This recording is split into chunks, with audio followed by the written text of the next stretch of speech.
सच की रफ्तार सबीना के साथ में आप सभी का एक बार फिर स्वागत है। आज के पॉडकास्ट में हमारे साथ मौजूद हैं अनुराग भदौरिया जी। समाजवादी पार्टी से आप हैं और आप रोज़ाना इन्हें देखते हैं। जो मुद्दे हमारे बीच रहते हैं उन मुद्दों पर समाजवादी पार्टी का पक्ष रखते हुए बेबाकी से उनकी तरफ से प्रतिनिधित्व करते हुए। सबसे पहले बहुत बहुत स्वागत है अनुराग जी। अनुराग जी, इस सवाल के साथ आज शुरुआत करें क्योंकि ये मुद्दा चौतरफा गरमाया हुआ है, वंदे मातरम। मतलब मुझे लगता है कि शायद ही कोई भारतीय होगा जिसे वंदे मातरम कहने में किसी भी तरह की दिक्कत होगी, चाहे वो आप हो, चाहे मैं हूं, चाहे कोई भी हो। लेकिन अबू आजमी साहब को ये दिक्कत क्यों हुई? क्यों उनको लेटर जारी करके कहना पड़ा कि नहीं, वंदे मातरम नहीं कहेंगे? देखिए, मुझे लगता है कि भारतीय जनता पार्टी को इस बात का एहसास है कि वो बिहार में चुनाव है या देश में किसी जगह चुनाव हो। अब बिहार में चुनाव, चूंकि भारतीय जनता पार्टी हार रही है तो मुद्दों पे चुनाव नहीं लड़ना चाहते आप। चूंकि मुद्दे जो बिहार के हैं, जिस तरह के मुद्दे सामने आ रहे हैं, वहाँ पे जिससे अपराध बढ़ा हुआ है, जिससे आपराधिक घटनाएं चुनाव के दौरान भी हो रही है, तो विकास का मुद्दा, इस पे चर्चा न करके मुद्दे को डाइवर्ट करना चाह रहे हैं। अब सवाल ये है कि जब मैंने अब्बू आजमी जी की बाइट सुनी तो मैंने देखा कि वो साफ साफ कह रहे हैं कि मैं देश के लिए मरने मिटने को तैयार हूँ। मैं मेरे साथ चलो सरहद पे मैं चलता हूँ, देश के लिए लड़ता हूँ। हम देश के संविधान और कानून को मानते हैं। देश का संविधान और कानून में अगर कोई चीज़ गलत है तो मैं अगर गलती करता हूं तो मुझे सजा मिलनी चाहिए। और हम लोग तो बाबा साहब के संविधान और न्यायपालिका को मानने वाले लोग हैं। यहाँ विभिन्न प्रकार के जातियों धर्मों के लोग रह रहे हैं, लेकिन हम किसी बात का एक इशू बनाएं और इशू बना के उसको ऐसे एक ऐसा माहौल बनाने की कोशिश करें उस समय, चूंकि ये बात कोई आज से नहीं हो रही है। ये बात तो हमेशा बीच बीच में जब भी चुनाव आता है ये बात उठती है। और मैं हमेशा कहता हूँ कि अनेकता में एकता वाला देश है। हम सब हिंदुस्तानी है और हिंदुस्तानियों का सबको एक दूसरे का सम्मान करना चाहिए। और जो हमारा संविधान है, जो संविधान के अगर संविधान को नहीं मानता है तो उसके खिलाफ सख्त से सख्त कार्रवाई होनी चाहिए। अनुराग भदौरिया जी, लेकिन आपको लगता है कि किसी की देशभक्ति पर किसी तरह का कोई सवाल नहीं उठाया जा रहा है? अगर देशभक्ति की भावना इतनी रग रग में है, इतनी कूट कूट कर भरी हुई है, तो ये तो राष्ट्रगीत है ना। ये तो किसी तरह का मंत्रोच्चारण भी नहीं है कि कोई अपने धर्म के खिलाफ जाकर कह रहा हो। मतलब वंदे मातरम, ठीक है, बीजेपी कह रही है, कौन सी पार्टी कह रही है, ये एक तरफ रख दिया जाए, पर राष्ट्रगीत को कहने में क्या कुछ दिक्कत? मेरी बात नहीं, हर आदमी का एक अपना व्यक्तित्व होता है, एक व्यक्ति की अपनी एक विचारधारा होती है, अपनी एक सोच होती है। हम और वो सोच को हमें, हमारी आपकी सबकी जिम्मेदारी होती है। उस व्यक्ति की सोच संविधान के खिलाफ नहीं होनी चाहिए, राष्ट्र के खिलाफ नहीं होनी चाहिए। अगर संविधान और राष्ट्र के खिलाफ है तो सवाल बनता है कि भाई संविधान और राष्ट्र के खिलाफ आपकी सोच क्यों है।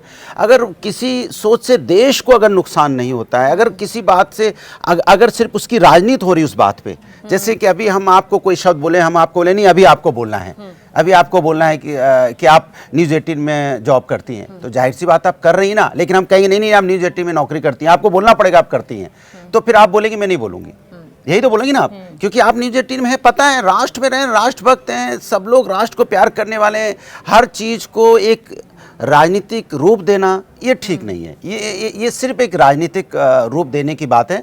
मुझे नहीं लगता है कि इसमें कुछ है। सिर्फ एक राजनीतिक प्रोपेगेंडा है जो कल के बाद ख़त्म भी हो जाएगा। जैसे जैसे चुनाव ख़त्म, मुद्दे ख़त्म। मुद्दे भारतीय जनता पार्टी सिर्फ चुनाव के अनुसार बनाती है। जैसे आप बिहार में नहीं देख रहे हो, बिहार में बोल इतने गर्म हो गए हैं कि विकास उसमें पिघल गया है। इतने गर्म हो गए हैं बोल कि विकास उसमें पिघल गया है, उसकी बात ही नहीं हो रही है। मंच पे जो हमारे नेताओं का विचार का मंच होता था, अपनी अपनी विचारों को व्यक्त करते थे, अब वो दंगल का मंच बन गया है। कमाल है किस तरह की भाषा की मर्यादा हम खोते चले जा रहे हैं, किस तरह की भाषा की मर्यादा गिर रही है। तो भाषा की जो मर्यादा गिराते हैं जो नेता, चाहे किसी भी दल के हों, अगर भाषा की मर्यादा गिरती है तो इसके मतलब हमारे देश की संस्कृति और संस्कार पे हमला हो रहा है। लेकिन अनुराग भदौरिया जी, जैसे अभी आपने बातचीत की और आपने कहा कि किसी चीज़ को कहने में कोई दिक्कत नहीं है, लेकिन जबरन कहलवाया जाए और फिर ये बोला जाए कि आपको कहना ही होगा। पर ये जो मुद्दा सामने आ रहा है, उन्होंने कहा अगर नमाज पढ़ने के लिए कहा जाए आप तो नमाज नहीं पढ़ेंगे, तो फिर मैं वंदे मातरम क्यों कहूँ? ये जो कंपैरिजन हो रहा है, क्या ये जरूरी मुझे लगता है सिर्फ शब्दों के भाव को समझने की जरूरत है। कई बार हम लोग जो शब्दों का इस्तेमाल करते हो सकता है मेरे भाव वैसे ना हो, कई बार भावनाएं भी होती ना, शब्द की भावनाएं कैसी हैं। आपको उस व्यक्ति, जो व्यक्ति हिंदुस्तानी है और मैं डंके की चोट पे सबीना जी कह सकता हूँ, हिंदुस्तानी व्यक्ति अगर हिंदुस्तान का सम्मान नहीं कर सकता तो किसी का सम्मान नहीं कर सकता। हिंदुस्तान का सम्मान करता ही करता हर व्यक्ति है। हम उसकी राजनीतिकरण ना करें, उसका राजनीतिक रूप ना दें। अब मुझे ही सब लोग, आप देखो कितनी बार डिबेट में लोग मुल्ला मुल्ला बोलते रहते हैं, हमें बोलते हैं कि नहीं बोलते हैं? मैं तो उनको नहीं बोलता कि मैं मुल्ला नहीं हूँ। मैं क्यों बोलूँ? जब मैं नहीं हूँ तो मैं बोलूँ क्यों? मुझे प्रूफ करने की जरूरत है क्या कि मैं अनुराग भदौरिया हूँ? वो तो मुझे हाँ जी जी जी जी जी जी मौलवी जी बोलिए, बोलिए मौलवी जी बोलिए, कई बार ऐसा बोलते हैं ना, तो हम तो जवाब नहीं देते कि हम मौलवी नहीं है। लेकिन ये चीजें क्या परेशान मुझे इसलिए, या फिर आपको लगता है मुझे कि इसलिए सामने वाले की राय देखिए, मुझे लगता है कि वो जो सामने वाला बोल रहा है वो उसके पास वो मुद्दों की कंगाली है, उसके पास मुद्दे नहीं है, उसके पास ज्ञान का अभाव है, उसके पास उसके तर्क खत्म हो गए हैं। जब आदमी के तर्क खत्म हो जाते हैं तो आदमी व्यक्तिगत हमला करना शुरू कर देता है, फिर आपके जाति पे, धर्म पे, आपके व्यक्तित्व पे हमला करता है, क्योंकि उसके पास तर्क नहीं है। तर्क होगा तो आप तर्क से मुझे पराजित करेंगे, ना कि हम आपके धर्म के नाम पे बोल के आपको पराजित करेंगे, ना आपकी जाति के नाम पे आपको पराजित करेंगे, ना कि आपके कमजोर दिखा के आपको पराजित करना चाहेंगे। हम तर्क से पराजित करेंगे। ये हमारी हिंदुस्तान की संस्कृति संस्कार रहे हैं। यहाँ पे हमेशा तर्कों के साथ हमेशा एक दूसरे को हराया गया है, लेकिन पहली बार ऐसा हो रहा है कि यहाँ बीजेपी के नेताओं के पास तर्क की कमी है, व्यक्तिगत हमले उनके पास ज्यादा हैं। अच्छा, आज तो मुंबई से भी बड़ी तस्वीर यहाँ पर अनुराग जी निकलकर सामने आई। बीजेपी कार्यकर्ताओं का, बीजेपी नेताओं का जो एक कूच था वो दिखाई दिया, जिसके चलते कई सुरक्षा के लेयर्स जो है वो दिखाई दिए। अबू आजमी के घर के बाहर हमने देखा भी, सुरक्षा बहुत ज्यादा कड़ी कर दी गई। पर आपको लगता है, क्योंकि बात वंदे मातरम कहने या ना कहने को लेकर यहाँ पर नहीं थी, एक खास वर्ग जो ये कह रहा है कि अगर कह दिया जाता, या अगर वो कह सकते हैं, अगर बाकी सब कह रहे हैं, अगर बैठकर आप यहाँ कह रहे हैं तो बस कहने वाली बात ही होती। और ये राष्ट्रगीत है। बहुत ज्यादा लोगों का तर्क जो सामने आ रहा है वो ये आ रहा है कि कोई मंत्रोच्चारण नहीं है, क्योंकि कई बार ऐसा होता है कि धर्म या आस्था के हिसाब से आप मंत्रों का उच्चारण नहीं कर सकते। देखिए, मैं राष्ट्रगीत है, सबने बिल्कुल गाया है, एकजुटता के साथ गाया है। आपकी बात से मैं सहमत हूँ, लेकिन इसका एक दूसरी भी पहलू है। मैं ये बोलूँगा, अगर कोई व्यक्ति देश के संविधान के हिसाब से नहीं चल रहा है तो देश में कानून है, कानून को हाथ में लेने का तो अधिकार किसी को नहीं है। अगर आपको लगता है कि वो गलत शब्द बोल रहे हैं तो कानून है ना देश में, तो आपको कानून का इस्तेमाल करना चाहिए। संविधान में जो कानून दिया गया उसकी बात करनी चाहिए। ये कानून हाथ में लेने की ये परंपरा भारतीय जनता पार्टी की सरकारों में कैसे आ गई? आपने देखा जब आगरा में हमारे जब रामजी लाल सुमन जी के साथ किस तरह से कानून हाथ में लिया गया। जब वो किसी इतिहास की बात कर रहे थे, अगर उन्होंने कानून के खिलाफ कोई बात की है, संविधान के खिलाफ कोई बात की है, तो कानूनी प्रक्रिया कीजिए, कानूनी कार्रवाई कीजिए। ये क्या किसी के घर के सामने आप भीड़ लगा देंगे, वहाँ पे डंडे लहराने लगेंगे, एक ऐसा माहौल पैदा करेंगे? ये हिंदुस्तान तो संविधान से चलता है। ये हिंदुस्तान कोई हमारे अगल बगल मुल्कों में जिस तरह का माहौल होता है वैसा माहौल थोड़ी हमारे देश में होगा कि रोडों पर उतर आएंगे लोग। क्यों रोडों पर उतर आएंगे? भाई संविधान है ना, कानून है ना, कानूनी कार्रवाई कीजिए। अगर आपको लगता है कोई गलत कर रहा है, कानूनी कार्रवाई ना करके आप अगर कानून हाथ में लेने की बात करेंगे या समाज का माहौल खराब करने की कोई बात करेगा तो ये समाज के लिए ठीक नहीं है। अच्छा, वोट चोरी का मामला एक बार फिर से गर्मा गया। राहुल गांधी आए और पूरे फैक्ट्स के साथ उन्होंने कहा मैं आया हूं, और एक ब्राजील मॉडल की तस्वीर के साथ बताया कि कैसे इस तस्वीर के साथ कई घरों के नाम, कई नाम भी जो है वो वहां पर दिए गए, और कहा गया कि ये देखो किस तरह से इनके नाम पर वोट डाले गए हैं, जो कि गैर कानूनी रहा और गलत रहा। लेकिन जब न्यूज़ 18 इंडिया की टीम पहुंची, हमारे वरिष्ठ रिपोर्टर्स पहुंचे, ग्राउंड जीरो पर पहुंचे, तो उन नामों के साथ में बातचीत की, और जो वो महिलाएं थी उन्होंने कैमरे के सामने कहा कि हमने अपना वोट खुद डाला है, ये गलत है। तो क्या सच क्या झूठ, मतलब जनता के सामने, देश के सामने क्या परोसा जा रहा है, सच या झूठ? देखिए, अगर आपको ये लगता है कि जो कांग्रेस पार्टी ने जिस तरह की प्रेस कॉन्फ्रेंस की, उन्होंने बताया ये वोट यहाँ ऐसे ऐसे गलत है, या ब्राज़ीलियन मॉडल की बात हुई, बात ये नहीं कि ब्राज़ील की एक मॉडल उसकी फ़ोटो का इस्तेमाल हुआ। बात ये है कि क्या वोट गलत पड़े या नहीं पड़े, सवाल ये है। सवाल ये है कि उस लेडी जिसका नाम है उसने 22 वोट जैसा बता रही है कांग्रेस, वो डाले गए कि नहीं डाले गए, सवाल तो इस पे होना चाहिए। वो ब्राज़ीलियन मॉडल है कि इंडियन मॉडल है कि नेपाली मॉडल है, इससे मतलब नहीं है। मतलब ये होना चाहिए कि बताइए जो वोट पड़े हैं उसमें, जो आई कार्ड में फ़ोटो लगी, चाहे किसी की लगी हो, वो 22 वोट गलत पड़े या नहीं पड़े। अच्छा, एक बात, दूसरी बात जिस तरह की फोटो आ रही है अभी, एक आपने देखा एक फोटो आ रही है, अब आप उसकी पुष्टि करेंगे सही है गलत, न्यूज़ 18 पुष्टि करे कि भाई जिस तरह का वोट एक दिल्ली में भी पड़ा, उन्होंने एक वोट पटना भी डाल दिया 10 महीने के अंदर में। की जा रही है, उसकी भी की जा रही है ना। तो ये तो जांच का विषय है ना कि एक व्यक्ति 2 जगह वोट कैसे डाल रहा है 10 महीने के अंतराल पे। ये भी तो जांच का विषय है। और एक यूपी का आदमी हरियाणा में कैसे वोट डाल रहा है, ये भी जांच का विषय है। तो जो पेपर कांग्रेस ने दिए हैं, तो ये अगर चुनाव आयोग को लगता है ये गलत है तो उस पे जांच करे, जनता के सामने दूध का दूध पानी का पानी करे। बात है अनुराग जी, आपने ये नहीं कहा कि नहीं वो 100% सही, आप कह रहे हैं कि ये जांच का विषय है, जांच नहीं, अगर आप सवाल जांच के तौर पर किसी भी मेरी बात सुनिए, नहीं, मैंने कहा किसी भी शब्द, कोई भी बात अगर मैं कहता हूँ और मैं तथ्य के साथ अगर बोल रहा हूँ, तो भाई जिसके बारे में बोल रहा हूँ वो आके बताए कि आपने गलत बोला है। तो ऐसा तो अभी तक सुनने को मिला नहीं कि गलत बोला है। चुनाव जब हमारी टीम वहां पर पहुंची, हमारे बहुत वरिष्ठ आपकी टीम पहुंची तो आप बात उस घरों में बातचीत, अरे आपकी टीम जहां पहुंची वो तो ठीक है, मैं कह रहा हूं चुनाव आयोग ने का ही पेपर, जैसा कांग्रेस कह रही है कि चुनाव आयोग के ही पेपर मैंने दिखाए हैं, तो चुनाव आयोग आके बताए कि ये गलत है, उसमें दिक्कत क्या है? आप इतनी मेहनत कर रहे हैं तो चुनाव आयोग को तो 1 सेकंड लगता है, उनकी वेबसाइट में है, वो टाइप करें, सामने प्रेस कर दें, ये गलत है।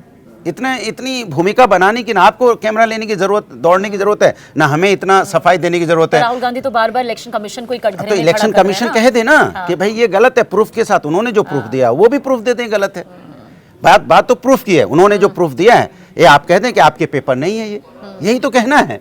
इसके लिए उसको इतनी आपको मेहनत करने की ना आपको जरूरत है ना हमें जरूरत है। मेहनत करने की जरूरत तो क्योंकि इसलिए है क्योंकि उसमें मेहनत फिर अगर बीजेपी करेगी तो लोग कहेंगे कि देखिए नहीं वो बता दबाव डाल दिया। नहीं दबाव नहीं, मैं तो कह रहा हूँ कोई अगर कह रहा है, नहीं कोई अगर कह रहा है कि वोट चोरी हुई है, कोई कह रहा है वोट चोरी हुई है, गंभीर मुद्दा है और लोकतंत्र के लिए इससे बड़ा गंभीर मुद्दा नहीं हो सकता। तो आपको लगता है कि ये गंभीर मुद्दा है तो चुनाव आयोग की जिम्मेदारी बड़ी बन जाती है कि इसको आके प्रूफ करे कि भाई ये गलत है या गलत है, सही वो खुद आके बताएं। सवाल है ना, उन्होंने तो प्रूफ के साथ कहते हो, ये तो सबके लिए चिंता का विषय है कि भाई इतना बड़ा मुद्दा लोकतंत्र चोरी हो जाए। भाई वोट चोरी मतलब लोकतंत्र चोरी हो रहा है, तो लोकतंत्र चोरी नहीं होना चाहिए ना। इसलिए चुनाव आयोग की बड़ी जिम्मेदारी बनती है कि इसको आके बताए कि इसमें क्या गलत है क्या सही है, इसको जनता के सामने रखना चाहिए। अच्छा, बिहार की सियासत में हम देख रहे हैं क्योंकि अब पहले चरण का मतदान हो चुका है, दूसरे चरण का मतदान भी बेहद पास यहाँ पर है। अखिलेश यादव भी पूरे प्रचंड प्रहार के साथ चुनावी मैदान में जिस तरह से मतलब वार पलटवार चल रहा है वो दिखाई दे रहा है। लेकिन एक तस्वीर यहाँ पर सामने आई जिसे कुछ यूजर्स पसंद भी कर रहे हैं, कुछ कह रहे हैं कि देखिए पर्दे के पीछे ये भी होता है, कुछ कह रहे हैं कि ठीक है जितनी भी राजनीतिक खटास हो, लेकिन जब एक मंच पर एक जगह पर दिग्गज मिलते हैं तो यकीनन वो मुस्कुराहट आती है। क्योंकि पटना एयरपोर्ट पर अखिलेश यादव और यूपी के उप मुख्यमंत्री केशव प्रसाद मौर्य की मुलाकात हुई, बड़े हंसते हुए बातचीत करते हुए, एक शिष्टाचार वाली मुलाकात वो नजर आई। तो क्या उस पॉइंट पर सारे बैर चले जाते हैं, क्या मतलब होता है, जनता भी जानना चाहती है। हाँ बिल्कुल, मैं जनता के लिए ही बोल रहा हूँ। समाजवादी पार्टी के राष्ट्रीय अध्यक्ष जब आदरणीय नेताजी थे, जब समाजवादी पार्टी में, वो भी रिश्तों की अहमियत को समझते थे। वो कहते थे कि हमारी विचारधारा अलग है, हम जनता के मुद्दों पे लड़ रहे हैं, जनता को न्याय दिलाने की बात कर रहे हैं, हमारा व्यक्तिगत किसी से झगड़ा नहीं है और ये व्यक्तिगत झगड़ा होना भी नहीं चाहिए। अखिलेश यादव जी जब एयरपोर्ट पे होंगे, उनकी मुलाकात उनसे हुई तो वो शिष्टाचार में वो एक सच्चे हिंदुस्तानी और हिंदुस्तानी जो सच्चा होगा उसकी संस्कृति संस्कार यही कहता है कि आपका जब किसी व्यक्ति से जो आपकी दूसरी पार्टी में है, जिससे आपके मतभेद हैं, वैचारिक मतभेद हैं, अगर वो सामने एक साथ अगर सामने आया है तो आप उसका स्माइल देके उसको कम से कम अपनी एक वो ऐसा मत कीजिए कि जैसे कि आप हमारे दुश्मन हैं। भाई हम सब हिंदुस्तानी हैं और हिंदुस्तानी होने के नाते नैतिकता होनी चाहिए। इसलिए श्री अखिलेश यादव जी कभी भी किसी भी नेता के लिए अपशब्दों का इस्तेमाल नहीं करते। जिस अपशब्दों का इस्तेमाल, जिनके साथ आप फोटो की बात कर रहे हो, वो अपशब्दों का इस्तेमाल करते हैं, लेकिन अखिलेश यादव जी कभी अपशब्दों का इस्तेमाल नहीं करते। उनकी आदत है कि हम जनता के मुद्दों पर लड़ेंगे, जनता के लिए लड़ेंगे, जनता के विकास के लिए लड़ेंगे, ना कि हमारा किसी से व्यक्तिगत झगड़ा है। और व्यक्तिगत झगड़ा होना भी नहीं चाहिए। बट भारतीय जनता पार्टी की सरकार जब से आई है तब से आपको ये व्यक्तिगत झगड़ा देखने को मिलता है। पहले अगर आप चले जाएं 2014 के पहले, अटल बिहारी वाजपेयी जी होते थे। अटल बिहारी वाजपेयी तो कितने बार, जब कांग्रेस की सरकार थी तो उन्होंने हमारे विदेश में जाके उनको रिप्रेजेंट के लिए भेजा गया था।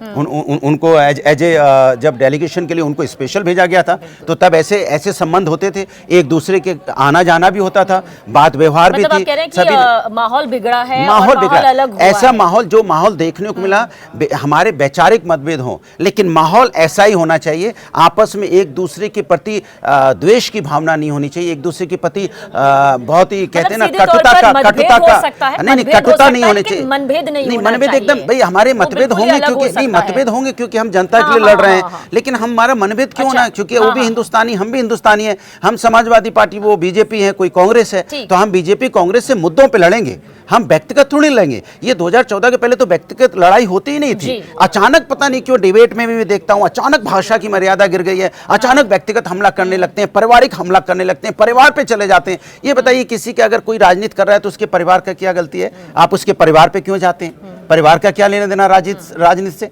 आप सीधे परिवार पे हमला कर देते हो। तो ये जो परिवार पे हमला करना, किसी की निजी जिंदगी में हमला करना, ये भारतीय जनता पार्टी की सरकार आने के बाद ही हुआ है। ये नई जो भारतीय जनता पार्टी, पहले ऐसा नहीं था, और मैं तो यही कहूँगा ऐसा होना भी नहीं चाहिए।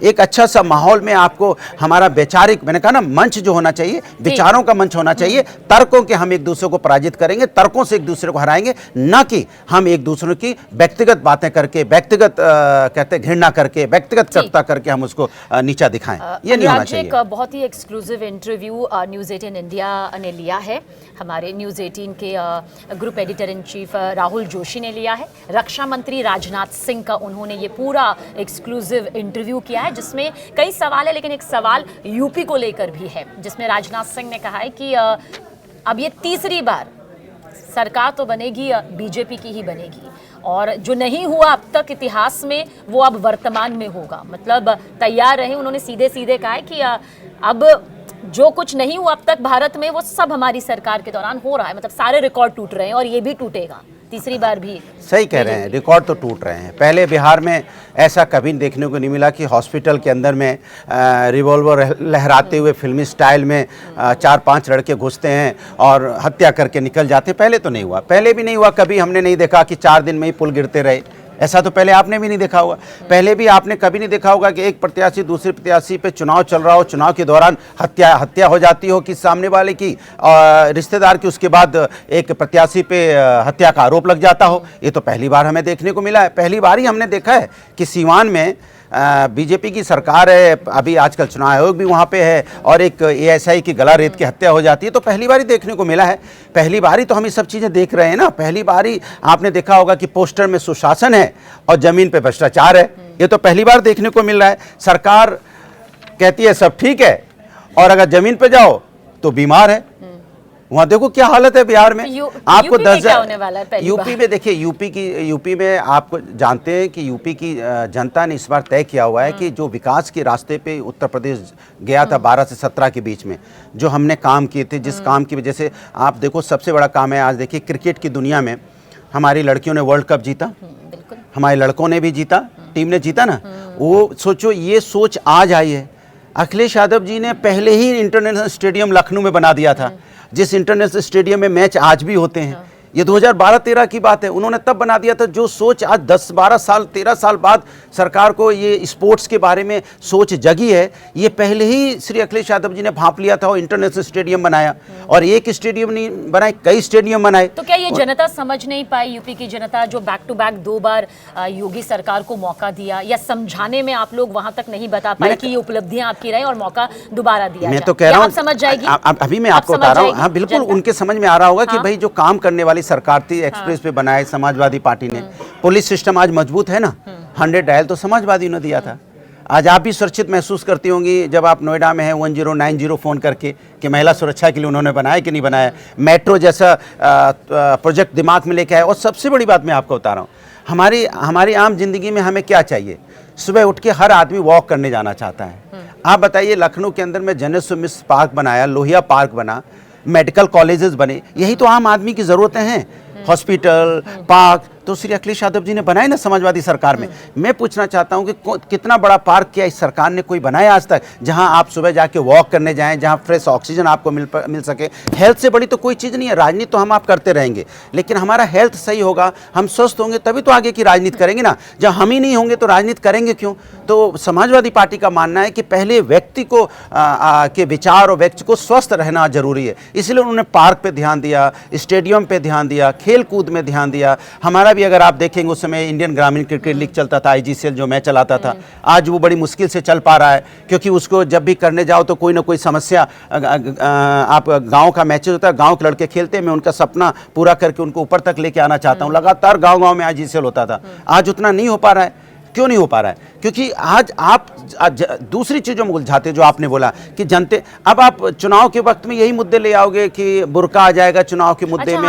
नहीं, सुनिए, बुर्का आ जाएगा, मेरी बात सुनिए, शमशान घाट आ जाएगा, सुनिए, उसके बाद वंदे मातरम आ जाएगा, सुनिए ना, वंदे मातरम आ जाएगा, शमशान घाट आ जाएंगे, बुर्का आ जाएगा, कब्रिस्तान आ जाएगा। तो ये चीजें समाज से सही याद दिलाया, मैं बल्कि भूल गई थी। नहीं, आप तो भूलोगे, हमें तो याद रहता है ना। बताइए, वो केंद्रीय मंत्री गिरिराज सिंह कह रहे हैं कि भैया ये ना सोचे, अगर बुर्के में कोई गड़बड़ी नजर आई तो कार्रवाई की जाएगी और ये होनी भी चाहिए। मुझे लगता है कि इस शब्दों की आवश्यकता क्यों पड़ रही है, इसके मतलब उनके मन में कहीं कोई ना कोई शक या कोई ना कोई चोर है। भाई, हमारी माँ, हमारी अम्मा भी तो घूंघट करती हैं, तो हमारे गांव में वोट डालने जाती तो कभी उनके घूंघट पे जो हमारी समाज की औरतें जाती है उसको अपना निजता का मामला समझती हैं। सहमत हूं, मैं बिल्कुल सहमत है कि नहीं? तो सुनिए ना, ठीक है, तो मेरी बात सुनिए, मेरी बात पूरी है। चुनाव आयोग क्या कहता है, क्या नहीं कहता, मैं खुद कंफ्यूज हो जाता हूँ। एक बार कहता है कि क्या हम जो वोट डाल रहे हैं उनका वीडियो हमनी माताओं बहनों का दिखा सकते हैं क्या? एक बार तो कहता है कि हम उनका चेहरा नहीं दिखा सकते, पर ये भी कहा कि तो दूसरी बार महिला अधिकारी हो ताकि उनकी धार्मिक भावना को आहत ना हो, मतलब महिला अधिकारी हो जो ये देखे अगर कुछ गड़बड़ी की आशंका लगती है। अगर कुछ, मैं कह रहा हूँ कि वही बात होगी ना कि आप सिर्फ एक माहौल बना रहे हैं, है कहीं कुछ नहीं, सब वोट डाल रहे हैं, कोई आई ऐसी घटना क्या? आपसे मैं पूछ रहा हूँ, बिहार का एक फेज का इलेक्शन हुआ, ऐसी घटना कोई आई क्या? नहीं आई ना। तो इसके मतलब आप सिर्फ एक माहौल ही तो बना रहे थे जिससे एक डिबेट का विषय बनता रहे। मैंने कहा ना, अम्मा हमारी घूंघट में कितने सालों से जा रही है, मैं तो जब से पैदा हुआ तब से देख रहा हूँ, कभी कोई समस्या नहीं आई। हमारे गांव में सभी औरतें घूंघट लेके जाती तो विश्वास, बस ये बात कही है, आपकी बात से मैं सहमत हूँ। विश्वास की कमी हुई है देश के अंदर में, ये जो विश्वास शब्द है ना, इसकी कमी हुई है, यही सब कुछ है। अगर हम आप बैठे डिबेट और बातें कर रहे हैं तो विश्वास ही तो है। आपको लगता है कि ऐसा हो ही नहीं सकता कि विश्वास में कोई देखिए, हर चीज विश्वास पे है। हम देखिए, पूरा हिंदुस्तान की जो चीजें हैं ये विश्वास पे। इसलिए देखिए, सनातन तो यही कहता है ना, सत्यता की बात करता है, मोहब्बत की बात कर, नफरत की बात तो कभी नहीं करता। वो तो सभी को अपना मानता है, वसुदेव कुटुंबकम की बात करता है, फिर वो तो विश्वास करने की बात करता है। वसुदेव कुटुंबकम को मानता है, मैं तो सबको मानते हैं, मैंने विश्वास करने की बात करता है ना। तो जब हम विश्वास की बात करते हैं तो पहले से अविश्वास क्यों? पहले अविश्वास होने तो दो। इसके मतलब हम अविश्वास की बात करके एक शंका पैदा करना चाहते हैं, समाज के अंदर में एक नया विचार लोगों के दिमाग में डालना चाहते हैं, जिससे कि उनका दिमाग कहीं भटके, कहीं एक नई राजनीति को जन्म दे। ये ठीक नहीं है। विश्वास कभी नहीं तोड़ना चाहिए जब तक अविश्वास नहीं मिल रहा है। अविश्वास पैदा करने की कोशिश की जा रही है। हिंदुस्तान की संस्कृति संस्कार, मैंने कहा ना, अनेकता में एकता वाला देश है, वर्षों से विश्वास है। यहाँ पे आज़ादी के आंदोलन में सब शहीद हो गए, हंसते हंसते फांसी पे झूल गए, कभी किसी कोई दिक्कत नहीं हुई, क्योंकि विश्वास था। आज विश्वास की कमी हो रही है, इसे वापस लाने की जरूरत है। ये हर पार्टी की जिम्मेदारी बनती है, खासकर जो सत्ता में, उनकी जिम्मेदारी ज्यादा बनती है कि हमारे आपस में, हिंदुस्तानियों में एक दूसरे के अंदर में विश्वास पैदा हो। ठीक है, अब आखिरी सवाल मैं ये आपसे पूछना चाहूंगी, आपकी निजी राय। ठीक है, आप किसी पार्टी से जुड़े हुए हैं, मैं किसी न्यूज चैनल से जुड़ी हुई हूँ, लेकिन आपकी राय, मतलब अनुराग भदौरिया क्या सोचते हैं राष्ट्रगीत और राष्ट्रगान को गाने के लिए, इसे दिल से सलाम करने के लिए? क्या वाकई ये जो धर्म का दायरा हमें आसपास रोक देता है, क्या ये जायज है? आपको क्या मैं लगता अपनी है? बात, मैं तो कह रहा हूं, देखो, राष्ट्रगीत और राष्ट्रगान सब, चूंकि ये राष्ट्रगीत राष्ट्रगान सबको गाना चाहिए, इसमें कोई दो राय नहीं है, लेकिन अगर कहीं इस पे राजनीति नहीं होनी चाहिए, बस इतनी सी बात है। इस पे राजनीति नहीं होनी चाहिए, सबको गाना चाहिए, ये राजनीति का मुद्दा नहीं है। हाँ, ये राजनीति, ये नहीं, राजनीति का मुद्दा नहीं है। हाँ, किसी, हम अपनी माँ को सम्मान करते हैं, ये सवाल आके मुझसे कोई पूछेगा जिसके मतलब वो राजनीति कर रहा है। मैं, हर व्यक्ति अपनी माँ का सम्मान करता है, हर व्यक्ति अपनी माँ बाप को प्यार करता है, हर व्यक्ति अपनी माँ का पैर छूता है, हर व्यक्ति इस धरती को प्यार करता है। लेकिन आप आके जबरन पूछने की कोशिश करेंगे कि अनुराग आप अपनी माँ को प्यार करते हो कि नहीं, तो इसके मतलब वो राजनीति करने आया है। तो इसके मैं खिलाफ है कि राजनीति नहीं करे। सभी, मेरी राय है कि सभी राष्ट्रगान और राष्ट्रगीत गाते हैं और गाना भी चाहिए, लेकिन इस पे राजनीति ना करे सामने वाला, तो ज़्यादा अच्छा है। अच्छा, बस एक और छोटा सा सवाल, अब यूपी में किसकी सरकार आपको नजर आती है? समाजवादी पार्टी की ही नजर आती है, या फिर लगता है कि कोई कड़ी टक्कर तो अभी आने वाले वक्त में होगी और बिहार के नतीजे बता देंगे? मुझे पता है आपकी आत्मा भी यही कह रही है कि इस बार समाजवादी पार्टी की सरकार आएगी। आप मानिए नहीं मानिए, क्योंकि आपको ही पता है कि आपकी सुरक्षा के लिए 1090 समाजवादियों ने बनाया था, और वृद्धा महिला पेंशन भी समाजवादियों ने दी थी। और आपका रास्ता आसान हो, जिस नोएडा में आप रह रहे हो, इसको सुंदर बनाने की जिम्मेदारी भी समाजवादियों की थी, जिसको आप आज इतना सुंदर देख रहे हो। तो मैं तो डंकी की चोट पे कह सकता हूँ कि आपकी आत्मा भी यही कहती होगी कि समाजवादी पार्टी सरकार सबसे अच्छी थी और वही सरकार आनी चाहिए। और मैं पूरे विश्वास के साथ कहता हूँ, न्यूज़ रूम में भी जितने लोग मेरी बात सुन रहे होंगे वो भी यही चाहते होंगे कि समाजवादी पार्टी एक ऐसी पार्टी है जो विकास की राजनीति करती है। हम कभी भी नफरत की बात नहीं करते, हम एक जोड़ने की बात करते हैं, एकता की बात करते चलिए, हैं। और धर्म हम मेरा यही आस्था चाहते का हैं कि विषय है। हमारी- एक मिनट, हाँ। धर्म मेरा आस्था का विषय है, राजनीतिक विषय नहीं है।